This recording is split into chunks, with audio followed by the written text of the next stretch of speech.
Parts of speech. शब्द भेद। वाक्य में प्रयोग के अनुसार शब्दों को भिन्न भिन्न भागों में विभाजित किया जाता है। इन्हें शब्द भेद या पार्ट्स ऑफ स्पीच कहते हैं। मुख्यतः पार्ट्स ऑफ स्पीच को 8 भागों में विभाजित किया गया है। 1. नाउन संज्ञा, 2.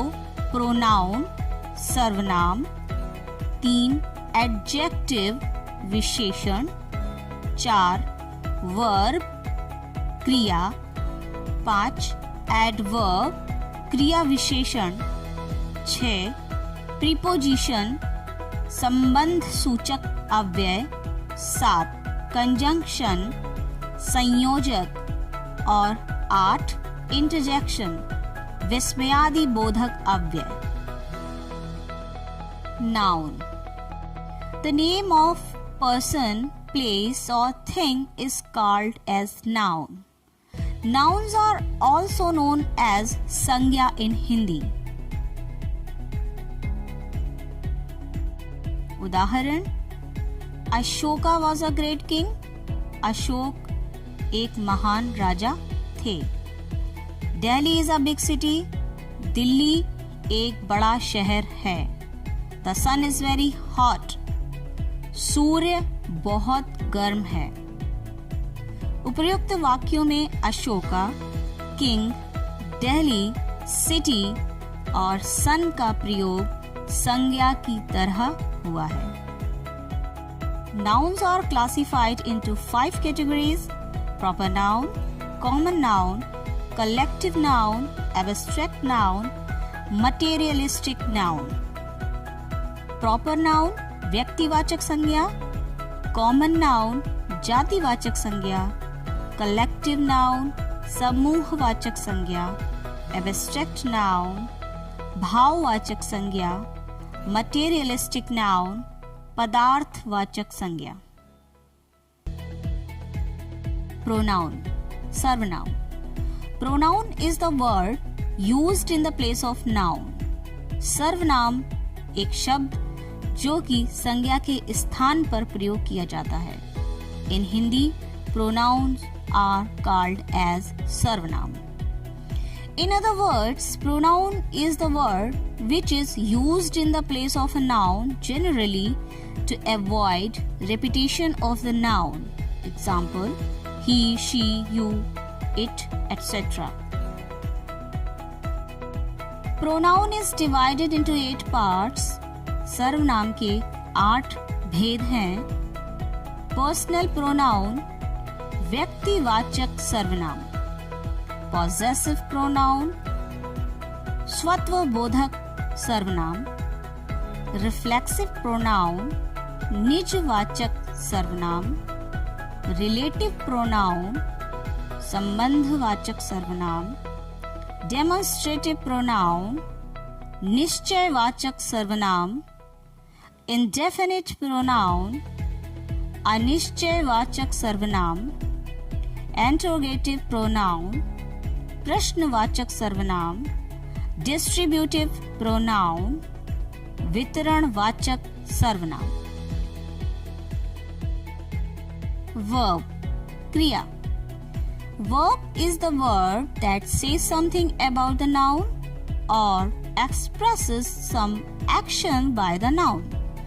क्रिया एक ऐसा शब्द है जो किसी संज्ञा के बारे में हमें बताता है या संज्ञा के द्वारा की हुई क्रियाओं को दर्शाता है। For example, run, jump, read, etc.